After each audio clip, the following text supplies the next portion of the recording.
Hello dear viewers, how do you do? How was your week?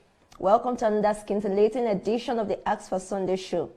This is a show where you get all your questions answered, your doubts cleared, and your minds enlightened in general.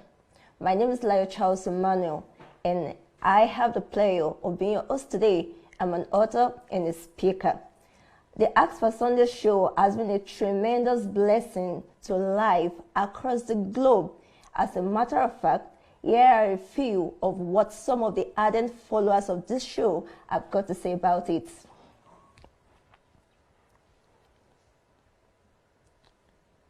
Wamba Kapambwe said, Pastor Sunday, I am always blessed by the depth of practicality in the answers you give.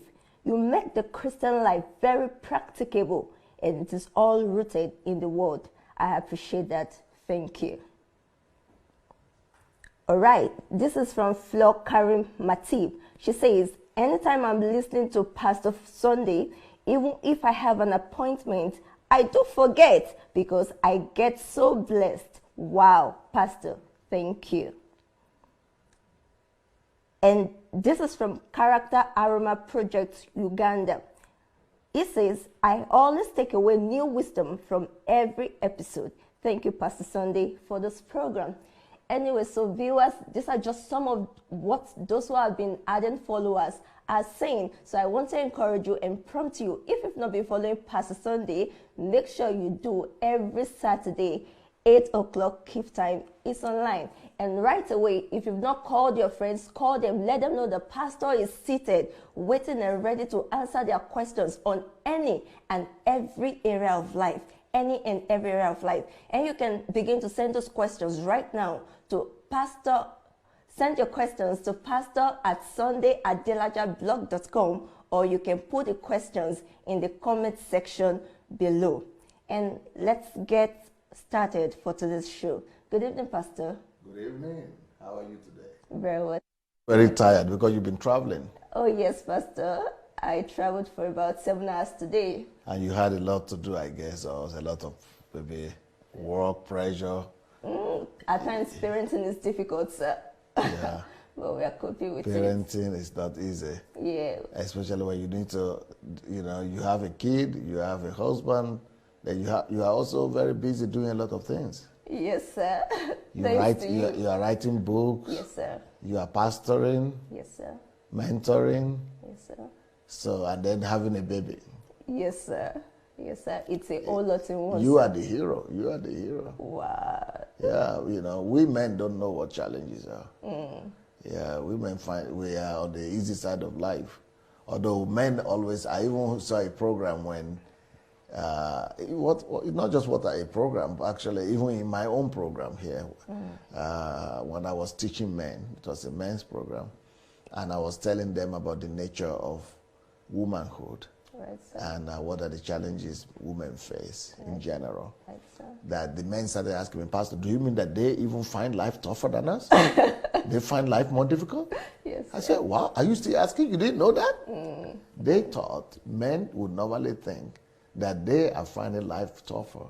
Wow. Because we see all women are coming all, makeup, right, sir. all painted, all hairstyle, all beautiful. We think that's just about their life. That life of ladies is just, like artificial. They have nothing to worry about. Yeah, they have nothing to worry about. They're just laughing. That's what most men really think, and that they don't have challenges. That's why they have time for makeup. That's why they have time for beauty. That's why they are always happy and laughing and all that. Wow. You want to dispel that anyhow? Oh, yes, Pastor. That's pretty interesting. If anyone should think about that, when you look mostly those who are not married, I guess. Mostly those who are not married. All right. So a woman's life, it's so complex and complicated.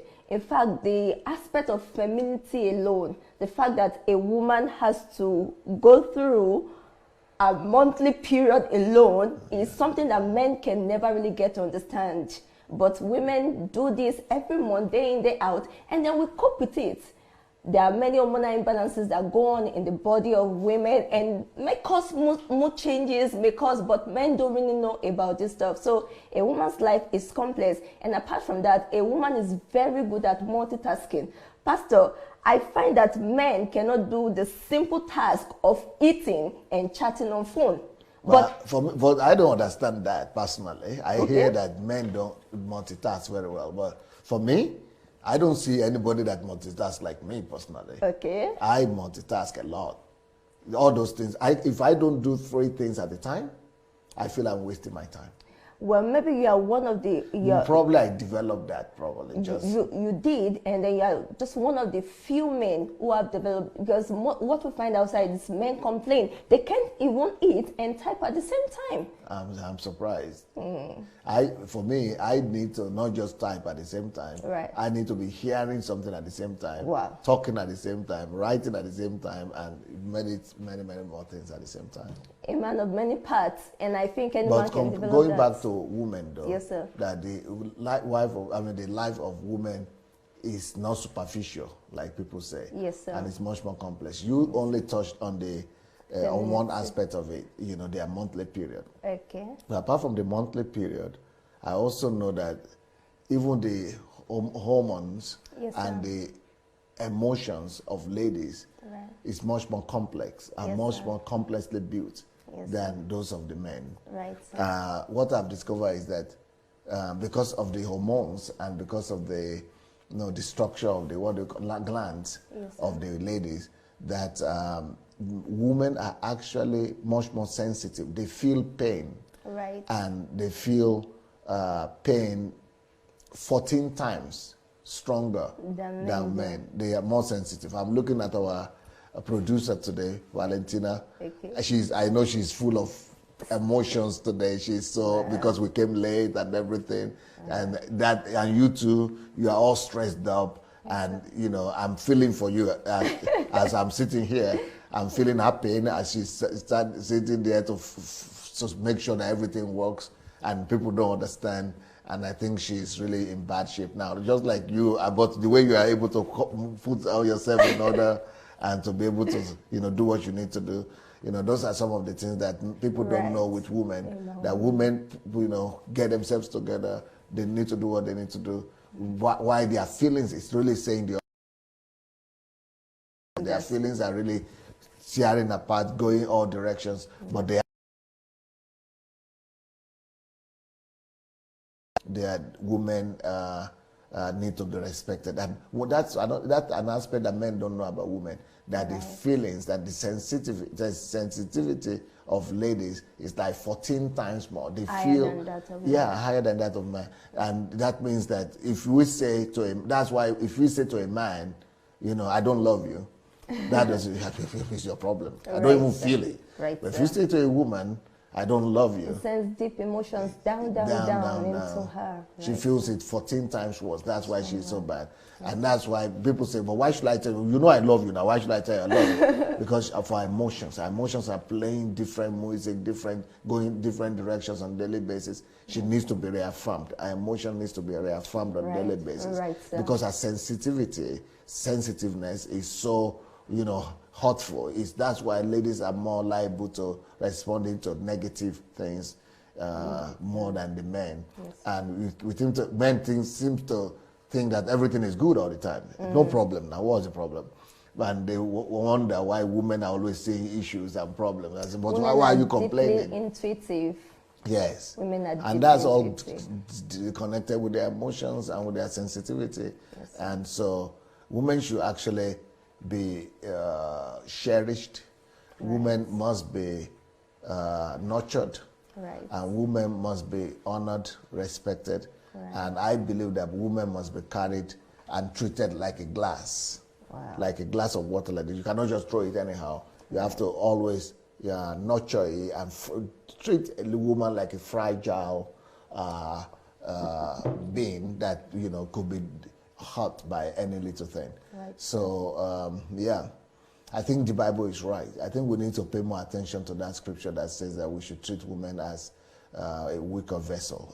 That's a perfect example. This is a vessel right here, yes. and it's fragile. Mm-hmm. So women's emotion And, you know, yesterday I was looking at a program when women, you know, a man was helping in Africa, was helping a woman, you know, there was a load of whatever she was carrying. Okay. And it was just, maybe it was the husband or maybe a neighbor or whatever. It was not helping her to carry it, Okay. it was helping her to carry it to her head.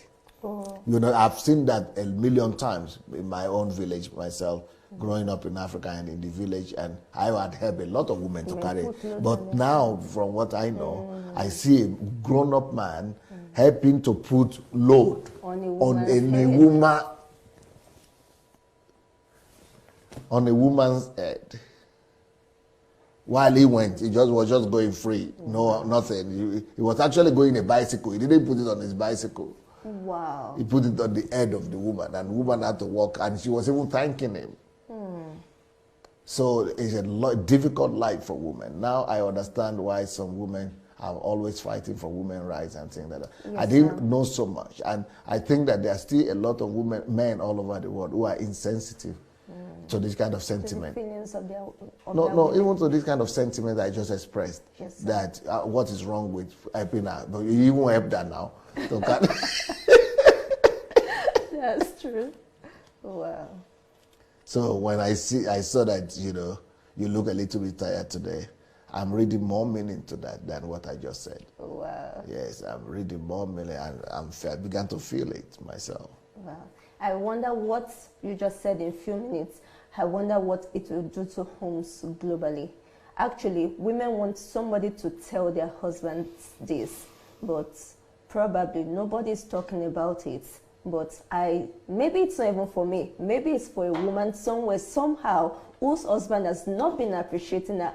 I believe that what you just said in a few minutes must have gone to rectify things in a home and in several homes across the globe. Thank you so much, sir. And I'm thinking that one day, maybe when I finish the Kingdom series, okay, I think I'm going to talk about callings of people, how people can discover their calling and things like that. Okay. But after that, probably I might need to go and talk about men and women relationship, maybe marriage or out of marriage. Wow. But I think it's a topic that might need to be treated.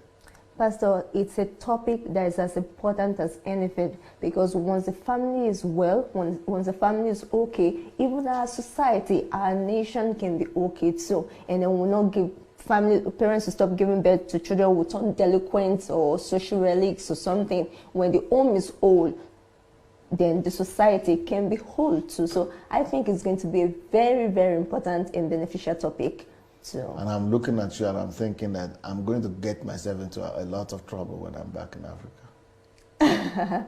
Because I'm going to start fighting against mistreating and mistreatment of women. I'm going to start I'm going to, campaign to change the culture. Some of the cultural demands that don't allow women to be treated like a vessel, like a weaker vessel, and to be protected.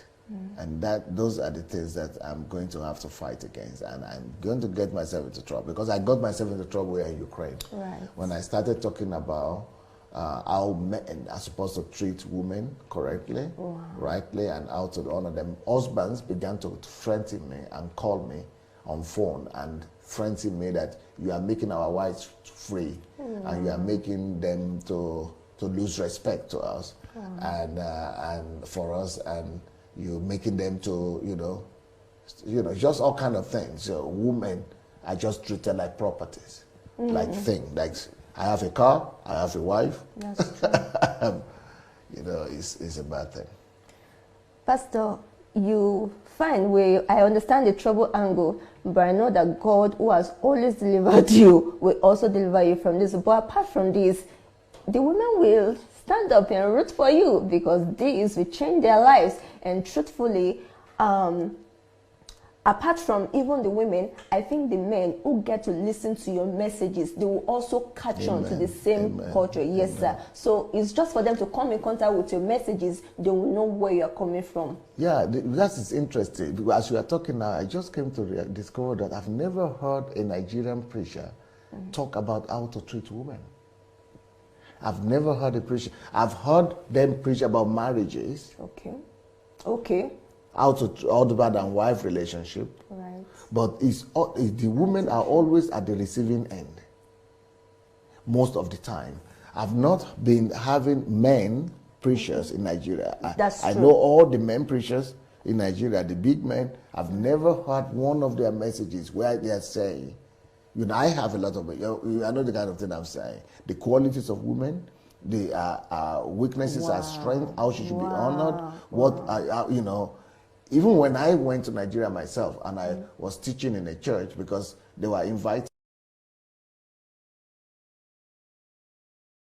elementary stage. Right. So just climb to the stage. Then later on I invited the pastor and the wife to come to the stage as well. But and the wife just went, and the woman was having short, remember long short skirt? No, not long, short, long skirt. Long skirt, okay. And so she's using one hand to pull it up, and then by herself just to climb the thing, and you have to climb many steps to come to the, and nobody even reacted. The man just went to the stage. He was standing by me. I said, why? Okay, if you are not going to give a hand to your wife, I am going to do it. So the church just erupted. Everybody started shouting and excited. I said, no, you go, come give your wife a hand. They said, no, this is European. I said, but you see, she really needs help. She could fall. She could step on that thing and fall. So even elementary stuff like that. I've not had pastors talk about how women should be treated. Okay, frankly, I've not heard any man preach that again. But as you were talking, I know of a lady pastor, just one, Bimbo, who talks about it. No, Pastor Funke Adejumo. Okay. Yeah, just that. Yeah, but she mostly even talks to women. She talks. That's true, yeah, to women. But we need a man that will talk this to men. Right. How men and everybody should treat women. Right, that's true. She only talks to women. Yes, and she's talking about relationship, how women should treat their husband. That's what people talk about most of the time. That's why I'm saying the woman is at the receiving end. So a man should begin to champion the cause of ladies, to be able to talk about how they should be protected. And I was even saying this to another friend of mine, a lady, friend, and when I mentioned some of the things that I think must be corrected, she was even scared of saying that. She was even scared of supporting it even. Because she's a lady herself, but she's thinking, oh, no, our culture will not, in our culture, the lady must just be quiet and things like that. She cannot do, she has to get permission from her husband to do all that. Permission, that's why I'm saying I'm going to get into trouble, because she was a free person before she got married. Now she gets to get permission to do anything. So she sold herself into slavery to get permission from somebody when she did the same thing just yesterday before she got married. Pastor, that's why the women in Nigeria, that's why they cling on to marriage and cling on. Of course, don't get me wrong, I'm not an advocate for divorce, not under any condition, but I'm saying that women see marriage as a priority in their lives. Women see loving their husbands as the only thing they should, in fact, they think that is the only asset, just themselves loving their husband, not thinking of a future for themselves, not dreaming of a life for themselves, not taking their place in the society. They don't even have a dream for themselves. All their dreams are wrapped up in the man's dream. And it's because of the culture, the value system that you always talk about. So probably they are thinking that their own ministry, and that's what this lady friend was telling me too, that our own ministry to support our husband's ministry, or just support the husband, as if that is our own ministry. Because the Bible says, find a partner, or whatever the Bible says, find a partner fit for you, a helper. So because of the word helper or help me, they now think that is our whole purpose. Okay, that's another, as if she's not having a calling by God. That is another thing that is fundamentally wrong with our teachings. When we talk about helpmate, then we should also talk about the woman as an individual, because God is not a purposeless being. He wouldn't create a woman if she's not without a purpose. He created everybody for a specific purpose, including that woman you put in your house. So she will be a helpmate to you, but there is a calling. And if she lives, some people's achievements is being the wife of Mrs. So and so, Mrs. So and so. That is the only achievement they've had in life since they married their husbands. And my wife really fought against that in her own life. She said, I don't want to be known as the wife of Pastor Sunday. That is not what, I don't want that to be my greatest achievement in life, the wife of Pastor Sunday. I'm a person. I want to have my own record. I want to have my own track record. I want to have my own, history. I want to have my own achievements. I want to have my own success story. That's why I look up to her. That's why I admire. When I see Pastor Bosse, I see an embodiment of strength. I've not met a woman like Pastor Bosse. I always say, I love Pastor Bosse stand alone. At times, when we are in the house, she may just be talking to people. I stay behind her. She may not know I'm even there, but just to watch her. She's an embodiment of strength. And truth be told, I also fought against what she said she fought against in my whole life. And that was why I was able to come to you for the first time and told you about the Nigerian interview. If it was before, I would have said, oh, I must do this with my husband. Oh, yes, Pastor, because that's what the culture teaches us, that we can't think on our own. We don't have a right to, we don't have a life. More so when you're a pastor's wife. Your whole life is just intertwined with your husband. That's what society teaches. So if you had followed that culture, all these your multifaceted gifts, I will not be here today with you, sir. And I would have lost out on destiny. Yeah, and even your wife, even your family will have been lost out too. Yes, not sir. just you losing out, even that same husband will have been losing out. Yes, sir. Yes, sir. But you have a good husband who is soft and easy and very tolerant, from what I've said. Right,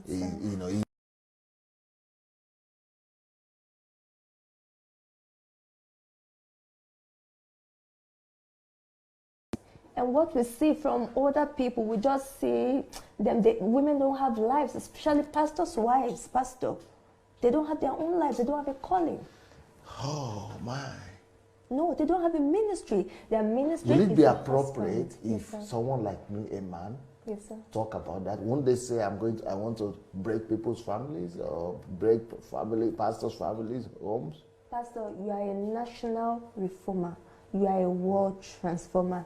And family is one of the aspects that you've got to encroach into. Somebody has got to do it. And if it's a man that's available, then we'll make do with the man. Because somebody, we cannot all be alive and open our eyes and let those kind of things be happening and turn our back and pretend nothing is happening. Pastor, you know the funny thing? Many women are committing suicide across the globe, especially pastor's wife, who have been. It's not possible. Oh yes, there's a high rate of suicide rate in America because they have been stereotyped to a particular role as a pastor's wife. What is killing them, or what's making them take their own lives, is because they don't have a life to their own the moment they get married to the man. So if for nothing, we can... No, I've heard yes, Pastor Sufficient especially had told me about things like that, but I just thought those are just, what do you call it? Not exceptional cases. Is it exceptional cases we say? Rare cases, exceptional cases. Oh no, Pastor, this is the norm. On internet, pastors' wives are crying out. Women are crying out. You've read things like that? Oh, sure. Oh, sure, Pastor. There are blogs like that. There are blogs like that, sir. And I tell you, if American women and pastors' wives are feeling that in America, where it's much more freer than in Africa. In Africa. Can you then imagine what's been happening in Africa? In Africa. And where they cannot talk, where they have to be quiet. Yes, sir. Yes, sir. As a matter of fact, somebody is asking, she says, how can I have a happy family and at the same time be a good wife? Is that a conflicting statement? Probably. There's no controversy in that. It's supposed to be normal to have a good life, and still... A happy family and be a good wife. One does not conflict with another for me. Well, in some cases, women want to step out to fulfill their own calling, their own purpose, and then the man says, see it, especially when he's got some money. He says, I'll give you a salary every month or something. You don't just be the mother of my children. Okay. So those women are kind of boxed into a corner. So I don't know, maybe that's what this person is saying. Okay. But she's saying, how can I have a happy family and be a good wife at the same time? She wants to enjoy a married life. Yes. On one hand.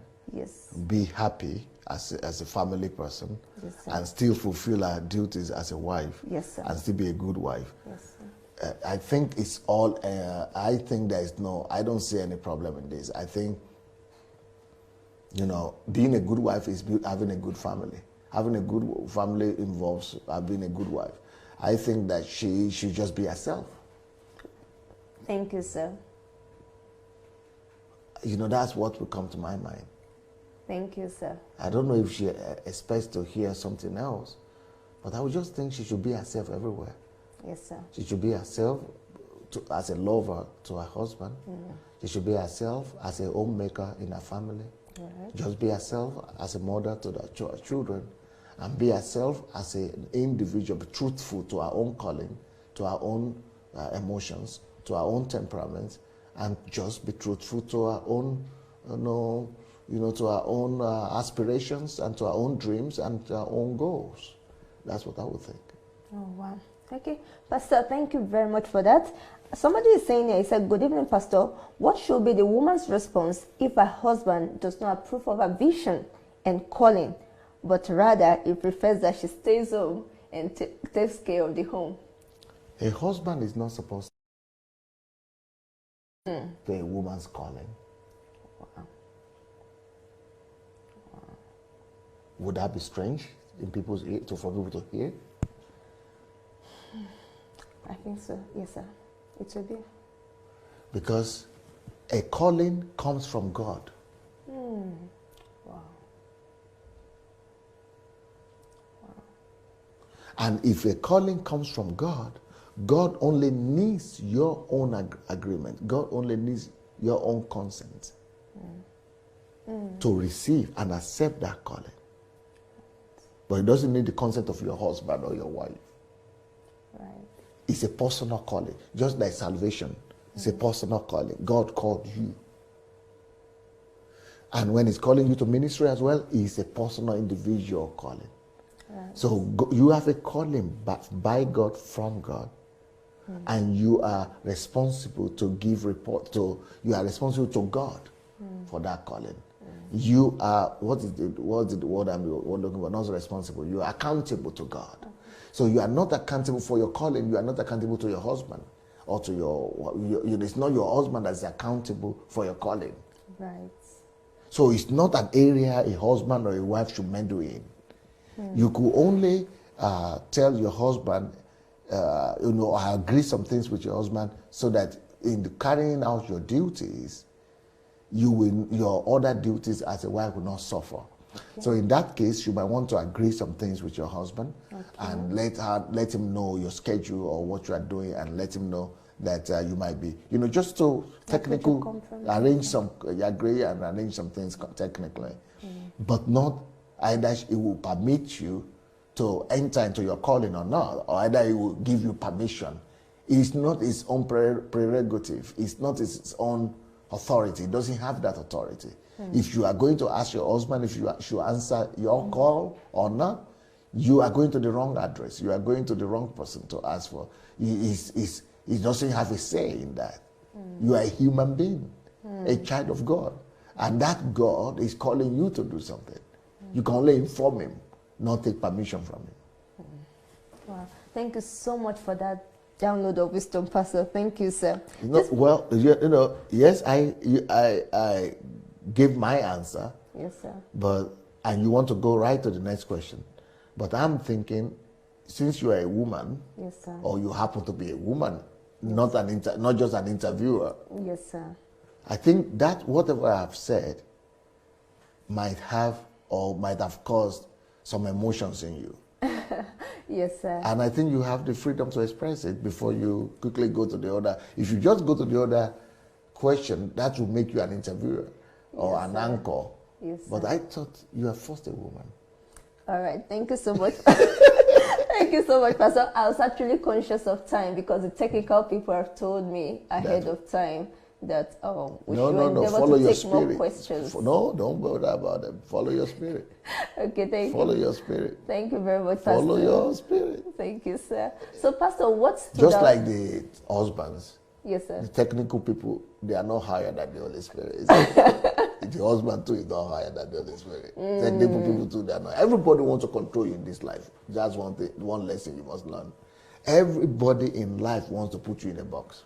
Wow. Everybody wants you to do what they want. Yes, sir. But few want you to do what he wants. But at the end of the day, you hear what people want, but do what he wants. And how do you know what he wants? It's in your heart. It's in your spirit. If you feel your spirit is leading you to do it, even if Pastor Sunday is saying it, still do it first and then apologize later.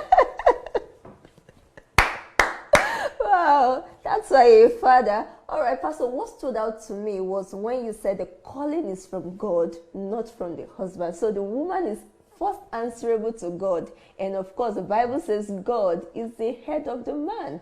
And I'm your pastor. I cannot be higher than your calling. I cannot be higher than God. Even me as a pastor, I cannot tell you, I don't give you permission to go and fulfill that calling. Yes, sir. Or you have to get my permission to fulfill your calling. Yes, sir. You might want to get my consent or my blessing just to honor me. Right. But I don't have the authority to give you permission to go and fulfill your calling. Just the same as the husband. Even I'm a pastor, I don't have the authority to allow my members to be involved in their calling or not to allow them to be involved in their calling. I don't have that authority. I will be meddling with in my wife, but because I have a head also. My own head is the Lord who called her. Right. So the one who is calling her is higher than me. Yes, sir. I have no say when he has spoken. So when he is speaking in your heart, yes, and you know it, follow that leader. Wow. Thank you so much. Thank you so much. So, ladies, what Pastor is basically saying is that God is the supreme. God is the one that gave you the calling. So once it says go, you go. Once it says move, you move. But of course, like Pastor said, this is not to disrupt the orders in our home. Agree with your husband, work out compromises, how you would fulfill your calling, do everything you want to do, but at the same time, your duties at home will not suffer. For example, me, there are weekends I come to see Pastor because we have work to do, and I leave my husband back in the city I come from, and it takes care of the baby, and I go about doing what I must do. I go about fulfilling my calling. Amen. I feel so much joy from what I'm doing. Amen. And we've been able to work things out. And when it is convenient, we both come down to see Pastor together, and he's fulfilling his own calling, I'm fulfilling my own calling. So God did not call you to be a copycat, a stereotype. Yes. What do they call this thing? A double of your husband. You've got your life. You are not a clone. Exactly, that's the word. You are not a clone of your husband. You don't have to. In fact, you shouldn't do the same things. Your DNA was specially configured for a particular assignment.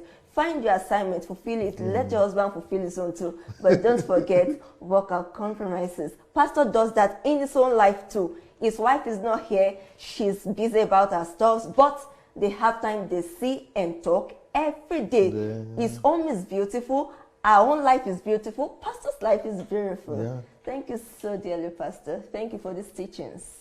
Thank you, sir. Yeah. Somebody is saying a friend who is having issues with self-esteem due to him having an issue with one of his hands and is unable to use the hand. He wonders if any lady will accept him. How can one help?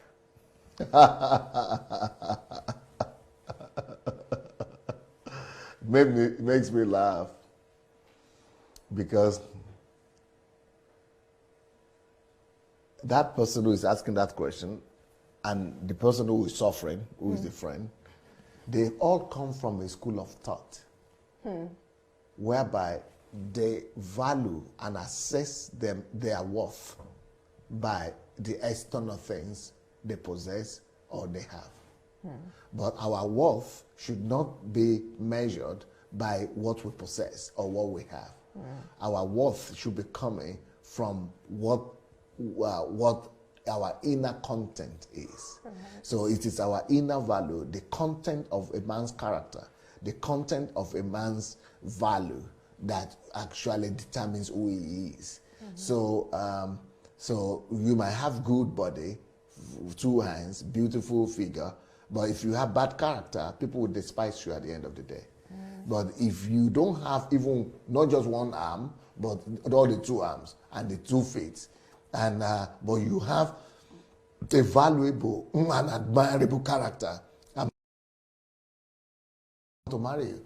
I remember when I saw Rick Vujicic, the man without both hands and limbs. I was feeling for him. I was thinking, if I were him, I would not even bother to marry. But I overheard him say something like he might be nursing that kind of desire. I said, you better don't nurse that kind of desire. How could you nurse a desire to marry when you don't have an arm to embrace a lady? When you cannot help her, walk about in the house? I think you should just forget about that idea. And by the way, I'm not sure there will be any lady in the whole wide world who will be ready or be willing to marry this kind of guy. I mean, guy, maybe you are not seeing yourself. You look at yourself. If you look at yourself properly, you might understand why there will be no woman that will be ready to marry you. But guess what? You know this story. Yes, sir. So what is the latest in the life of that person, of that man? He's married. I don't know, maybe they have kids. That man is not just married. He's got 2 kids. 2 kids. And those kids are not adopted, by the way. Wow. Wow. They seem to be happily married. Wow. So it's all about the inner virtues. Yes. The possessions of our spirit, right. And not what's Outward. on the outs. Thank you so much, Pastor. This person says, how have you managed to become so established in the ministry? It says many pastors don't share their secrets, and then it's asking you for your own secret. Then it says, is it just anointing, or what has made you so established? I had answered a similar question in the past. Okay. And I will be willing to, shed some more what?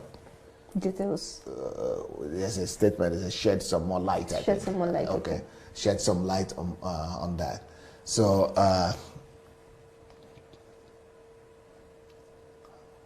how have I come to be established in ministry? Well, first of all, beauty is in the eye of the beholder. Okay. Some people might think that I'm established in ministry. Some people might not think I'm established in ministry. I don't think I'm established. I don't even think I've started my ministry. The Bible talks about works that announce themselves. Okay. It says so that your fruits may be evident to all eyes. Pastor, you don't need to say you're established. We can see the result of your ministry. A man that takes people from nowhere, people from the lowest level of life, and turns them not just to human beings, but human beings that fulfill their callings, their purpose. And you did it in a land where it's like for your own country. What else do you want to say? And then these people have gone to replicate in several parts of the world. There are many God Embassy Church all over the world, and all of them just sprang up from this place. So, Pastor, you don't need to say your fruits are evident to all eyes. And I think that's what the viewer is trying to say. Well, I think what I'm trying to say, probably what has dampened my judgment in that sense will probably be the fact that I'm probably comparing where I am to where I'm going. Wow, I love that. Wow. There's still more to come. Yeah, well, that's a clap, Pastor. There's more to come. Yes. If to compare where I am right now to where I'm going, I'm just taking my first steps. I've not even taken my first steps yet. So I'm seeing myself as a 9-month-old baby that is going to be about 10, 12 months at the stage when it begins to take the first steps. So I'm still seeing myself at the crawling stage.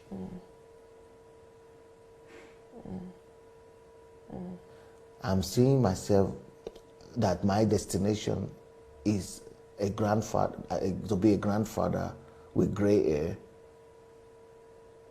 But I'm seeing myself as if right now, in ministry terms, I'm still like crawling. Wow. So I'm saying that I'm not just, we're not talking about establishment. I'm existing, but I've not even started walking.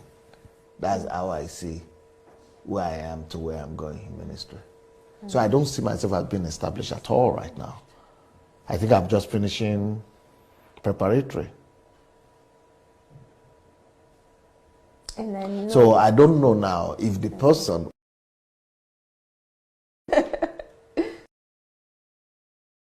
to be who I am. This is an achievement, or what God has helped you to achieve is what many people hope, pray, fast, and call for years, and they may never get to. So the person will still be interested, I'm sure. Okay. But because of what I've said, I think what I've said should also tell people that not all that glitters is gold. If I appear before God, if I had appeared before God at this stage in my life, without all the things that are still in front of me to be done, God will have seen me as a failure. And me, myself, knowing what I'm supposed to do on the earth, I cannot die now. Because if I die, I will still see myself as a failure. I think I've done less than 2% of what I'm supposed to do on the earth. Wow. So I'm not established yet, no. I'm successful, maybe, but not established yet. So, yes. Are you saying there's a difference between success and being established? Yeah, because you must be established in your calling. You must be established in relations to where God wants you to be. Right. Okay, for example, if God has an assignment for me, which is 10 miles assignment, I have to walk 10 miles, but I've only walked 1 mile or 1 kilometer instead of 10 kilometers. I've only walked 1 kilometer or 2 kilometers, but I need to walk 100 kilometers, maybe 10 kilometers, maybe 100 kilometers. Somebody who has seen me walk 2 kilometers say, wow, you are a chief, you are a champion. But the person who is walking and knows that he has 198 more kilometers to walk knows it's not established yet. So success, if you are mentioning success, by that 2 kilometers that I've walked, or 1 kilometer that I've walked, that might have been success. But if you want to talk about the big picture, the general assignment, I've not even started. I'm not successful. I'm not, maybe that is not successful when it comes to. So talking about establishment means to have finished that 100 kilometers and just be enjoying. Wow. Pastor, what you said is so profound. I remember I read it in one of your books. You were saying we should not compare ourselves. Yes. Okay? You were saying we should not compare ourselves with either people that we are better than or people that are better than us. Yes. But you made one remarkable one, and this is the teaching that it's most prevalent all over the world, even amongst the best of brains. They said don't compare yourself with anybody or anything, but compare yourself with your past. Compare yourself with your achievements in the past and everything. But you came on the scene and said, don't compare yourself with your past or your achievement, because what you are supposed to have achieved, what you have achieved today might be something you were supposed to have achieved 5 years ago. So if you are comparing yourself based on that, that's false estimation. But it's how we should compare ourselves with the vision of God for our lives, with the calling of God, with the purpose. So every single day you are measuring yourself. How many more steps? How close am I to my calling? And that's exactly what you're saying. Yes. Wow. So if you just want to hear what has taken me so far, why I've covered 2 kilometers of walk instead of 100 kilometers of. So if that's what you are interested in, I will share that with you. Please, Pastor, go ahead. Go ahead, sir. That might also be relevant because it's the foundation. Yes, sir. So my foundation, first of all, what has given me the success that I have, I am a workaholic. And when I talk about being workaholic, I work in labor with God, wrestle with God. If you really want to be successful, big time, but not just big time in terms of quantity, but if you want to be successful, big time in terms of being right on, even if it's going to be small, but you want to be recognized by God as successful. You want to be real deal, the real deal. Yes, sir. Be successful using the real deal. You know, somebody could have the same result I have got, but using gimmicks. Okay, right. So outwardly, they have the same results. But they have used a lot of manipulation, gimmicks, and, you know, tricks. Maybe publicity, you know, or advertisement, things, you know, just like any industry will use. Okay. But if you want to be successful in the real deal of it, quality of it, the quality part of it, the real deal, you need, and you are a believer, especially in ministry, you need to really learn to labor with God, to wrestle with God. If you want to be successful in the real sense. In the real and the original sense, if you want the real gold. Okay, you need to really labor with God. Learn to labor with God, or to wrestle with God. I want them to tweet that. Dear viewers, Pastor says, if you want to be really successful in the real sense, then you must learn to labor or wrestle with God. Please put that down. It's a tweetable. If you want to be really successful in the real sense, you must learn to labor with God or wrestle with God. Thank you, sir. So when I say I'm a workaholic, I'm starting with laboring with God, working with God. Not with Him in the ministry, no. One-on-one. Laboring with God when nobody sees you. When you are alone, you and God. I mean, more like what Jacob did. You know, laboring with God, wrestling with God. That is the most important form of work you must do. The most important labor you must do. That labor means you are wrestling with God to prove to Him that you are real. That you are the real deal. Not in your actions, but in your motives. So you are not proving to God through your actions that I am holy, or I'm trying to live holy, or I'm right. No, but when you are alone with Him, you are wrestling with Him to pay the price to convince Him that He is all to you.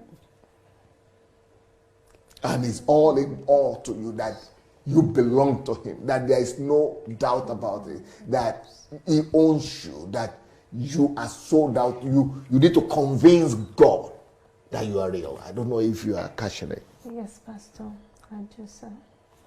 So that labor is the zenith of labor. So when Jesus now said that God should send laborers, it meant people who first of all labor with God. And that's what Paul did. After God had appeared to him, he went to the wilderness of Arabia. And for 3.5 years, he was laboring with God alone. Laboring with God. And that's what Jesus did. When he had the voice, of God, that you are my beloved son, he just went to the mountain to labor with God for 40 days and 40 nights. He labored with God to convince God that I'm ready. I've paid the price. I'm ready to pay the price. I'm ready to do anything that needs to be done to convince you, Father, that you own me. I belong to you. I will do anything.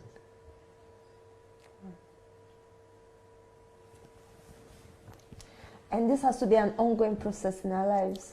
At least make sure that you have convinced God. Either it's going to be ongoing, or it's going to be one time, but that will establish your relationship, your authenticity with God. And that it will be the basis and the foundation upon which all of that things will come. Wow. That will be your covenant with God. Wow. But that might go on for years. It might go on for weeks. It might go on for days. That process of convincing God that you are real. So that is number one thing for you to be established, because that way it means you are first established before God. Okay. You have made yourself successful before God. All other things are little. Because it talks about John the Baptist. He said, and he shall be great before God. You see, there are different kind of greatness. But the most important one is to be great before the one that matters. You know, some people are working to be great before media, working to be great in the TV station, working to be great in public opinion. You know, people, if you know Russian language, what people talk about me, horrible things people talk about me. People tell stories about me. Some people think I'm the worst person, but they don't know that my greatness, what you are saying is nothing, but my greatness is hidden somewhere else. It's before one person. I'm an actor of one audience. So my greatness is established in another place. So it doesn't matter what people now say. People might have opinion, people might lie, people might tell the truth, people might, you know, even I myself might do some things right or might do something wrong. It doesn't really matter anymore. My greatness has been established in my personal covenant, relationship, work, that is not known to any human being. I don't know what in Yoruba, I can't remember the word, but there is a word in Yoruba language called covenant. Ijile or something like that. Imule. Imule. Is it Imule. Imule. Yes. You know, people who understand that language. I think that word is so strong. Imule. Yes. So you are an imule. So sometimes when you come to a territory or a city, they will say there is a covenant in this land with the founder or something. It's because of that imule that these people will always be successful or something will always happen. You know, it's the same thing. You must have some form of imule like that establishes you for generation. Even it doesn't matter what happens, that imule will stand. It's just like the covenant that God had with the children. He said, moon and sun might pass, and they might not even appear, sun might not appear, but my covenant will stand.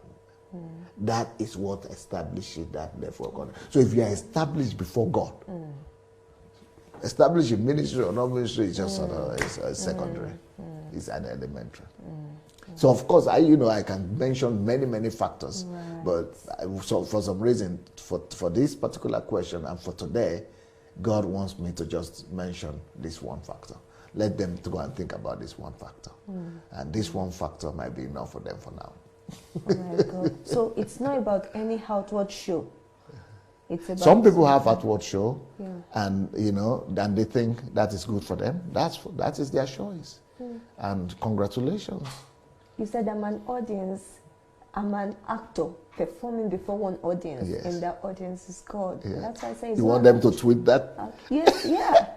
Listen, Pastor Sunday says, I'm an actor. I perform before one audience, and that audience is God. I've not heard something like this before. So it's not about anything outward. It's about you and God. You and God. I'm an actor. I perform before only one audience. That actor is God. Please tweet that. Let the world see. That audience. Audience is God. Yeah. Yeah. Okay, you said that actor is God. So. Oh, that audience. I am an actor and I perform before one audience. Only before one audience. One audience. And the audience is God Almighty. Tweet it, let the world benefit because from this. Because actors want to impress crowd, you see. Yes, sir. Actors want to have fans. Actors want to have people applauding. But if heaven will applaud, It doesn't matter who is wooing you, who is whatever. Booing you. Who is booing you. Thank you so much, Pastor. Wow.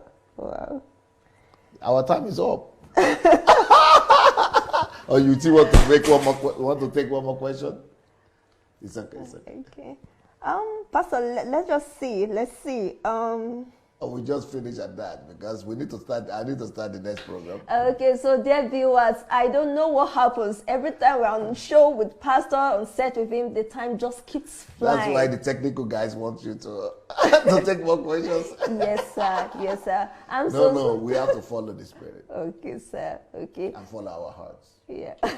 So thank you so much for staying with us for today. I'm sure you learned a lot. I didn't just learn, I was soaked with a lot. So this is what we ended for this week, but we'll be back again next week, Saturday, same time. And then Pastor has a broadcast that will be going on in the next 2 minutes thereabout. It's actually a daily broadcast that holds on Facebook. It holds morning and evening. And the times are 9:30 a.m. Kyiv time, 7:30 a.m. UK time, 7:30 a.m. Nigerian time, and 2:30 a.m. Eastern time. And it also holds at 9 p.m. Kyiv time, 7 p.m. UK time, 7 p.m. Nigerian time, and 2 p.m. Eastern time. This series Pastor has been taking on this broadcast has been awesome. It is beyond this world. Especially this one we have going on now is God and His kingdom. You want to listen to it. You want to hear it. If you think your life is muddled up, it has no shape, it has no meaning, you've never been happy from the day you were born. You don't know your purpose, you don't know your calling. Please tune into Pastor's broadcast. It's going on in the next 2 minutes. Pastor's Facebook page is Pastor Sunday Adelaja. So you can like that page and then you get notifications every time it's on. Also follow Pastor on Twitter at Pastor_official and subscribe to Pastor's YouTube channel, Sunday Adelaja Official. Do all of this so that you don't miss out on any of Pastor's life transforming teachings. Thank you so much for staying with us tonight. We will see you again next week. But before we go, Pastor will speak a word of blessing into our lives. Yes, we release your blessing and your grace upon all your children, Father. Amen. Speak to their hearts. Open their eyes. Cause your illumination, your understanding to overwhelm the heart and minds of your people. Lead them, guide them aright, and let them hit gold in life, that they will not beat about the bush. In Jesus' name. Amen.